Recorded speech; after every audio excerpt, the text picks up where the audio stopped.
Good morning. It's always fascinating when he's on. We've got trend expert Jeremy Gutsche here with Exploiting Chaos, 150 ways to spark innovation during times of change. Good to see you again, Jared. Good to be back. What a great installment this is. As you can see, guys, it's mostly pictures. Oh, sorry, they're still on the still. But there's loads of pictures and charts and stuff. Quick, easy read with tons of insightful facts. Let's begin with, first of all, tell us what it's about before we get to the first still. Sure. So people always get all worried about the doom and gloom in the current economic times that we're in. But actually, the greatest innovation comes from these times of change, because this is when consumers are changing what they look for. So Disney, CNN, Hyatt, MTV, General Electric, Hewlett-Packard, these are just a few examples of companies that were founded in periods of economic recession. Thriving. You got it. Rolling with it.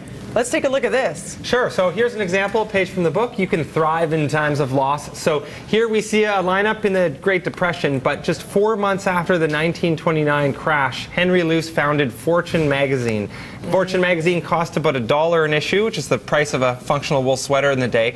But they ended up getting about 500,000 subscribers during the Great Depression, even though they were a luxury publication.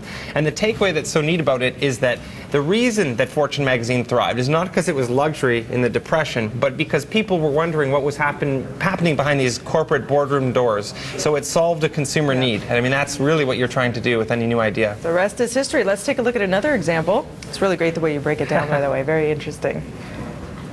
All right, create a gambling fund. So Say people what? always find it's difficult in their own organization to create new change. These are the times when everyone gets all conservative. But actually, you can use crisis to cut through red tape and to try new things. At the BBC, when they were having their crisis in the late 90s, what they did is they made a gambling fund. And the ideas that didn't qualify through the normal screening process could still qualify for gambling fund money.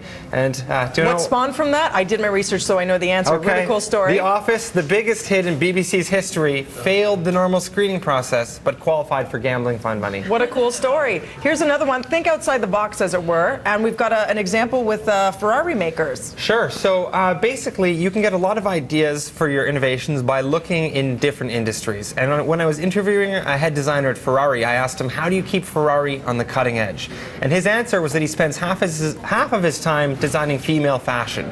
And in his mind, even though Ferraris are in the most macho automotive segment, there was no way he can keep Ferrari on the cutting edge if he wasn't also on the cutting edge of female fashion. So what advice do you give to people in terms of giving these examples to help people at home think that, yes, it's okay to invest money in something when it seems so much of a risk?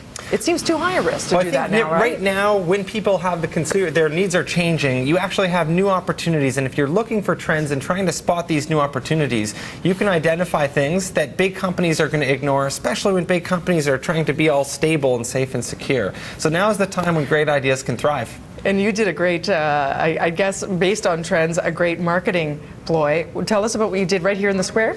Yeah, so if you go to trendhunter.com today or exploitingchaos.com, you can see our publicity stunt, which was that we had 50 Kanye West and 50 Ashton Kutchers flash mob Dundas Square and create an epic high-five battle. Buzz. And it's a pretty fun video, and so now people have to try and vote on Twitter whether or not they would high-five Kanye or high-five Ashton. And Kanye, you said just because he hates his name being used, you used him, and Ashton actually follows you guys, so you decided to use him back. Yeah, absolutely.